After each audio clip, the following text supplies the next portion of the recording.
Critical Transfer, written by Seth Coleman and narrated by Seth Coleman.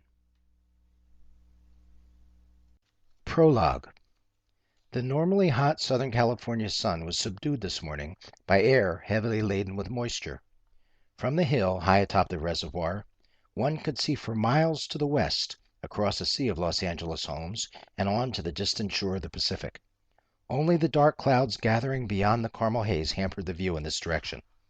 Toward the north and south, the eye could follow the crests of the foothills until the land and sky embraced the snow-capped San Gabriel Mountains. The warm easterly breeze rolled down the slope, swirling tufts in the hardy grass of the hillside, and then rippled the surface of the water on its journey to the other bank. Then upward again the breeze rose, caressing rocks and shifting loose sand and small pebbles until it suddenly rustled the newspaper in Peter's hands. Deceptively, the ill wind continued to climb until the evil breath completely enfolded the Barrett home. Chapter 1.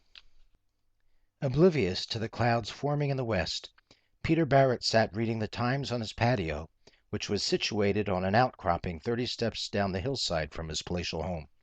His property was the original site of the Lookout Mountain Inn, built by renowned developer Charles Mann and set atop a prominent precipice that overlooked much of Hollywood and the Los Angeles basin.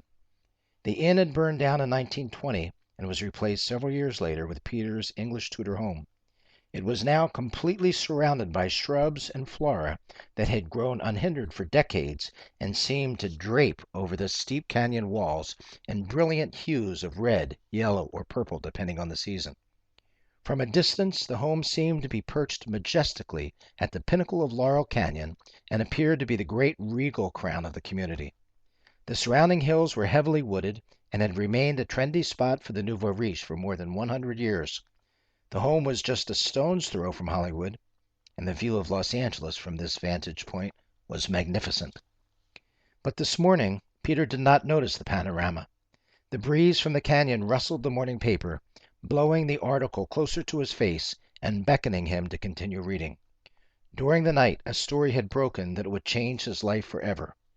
He was innocent of the charges that the LA Times reported, but he knew there was no chance of convincing anyone of that now. There it was, pictures, names, and even a copy of the transfer documents with his signature. And it was his signature. There was no denying that. He had bought into the transfer with his eyes wide open, or at least he had thought. Looking down from the expansive window in their bedroom, Linda watched her husband. The sun reflected from the pool and shimmered in bright flickers of light onto Peter, who didn't seem to notice. She watched as the picturesque fronds on the palm trees closest to the cliff shifted about as a stiff breeze rolled over the canyon walls.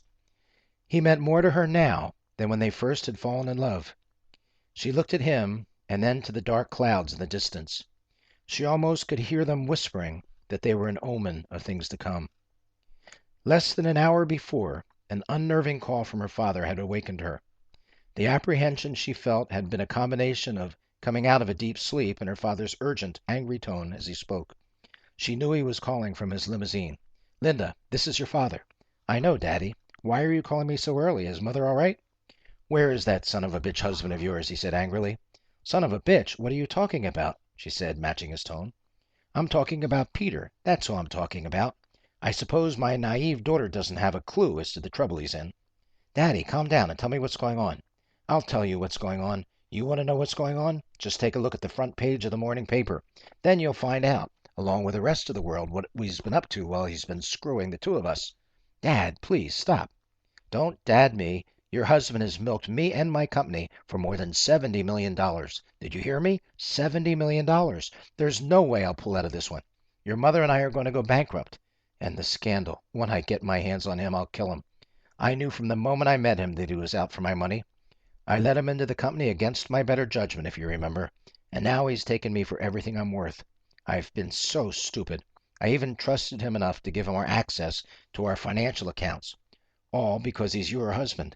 He must have been laughing like hell when I made him vice president. He waited until I gave him the authority, and now he's screwed me to the wall." "Dad, oh Dad, I don't know what you're talking about. Tell me what's going on. What did he do? What's in the newspaper? What does this have to do with Peter?" she said frantically. One of my night auditors called me at 3 o'clock this morning. To keep listening to this audiobook, I've left you a link in the description so you can do it at no cost thanks to Audible's 30-day free trial.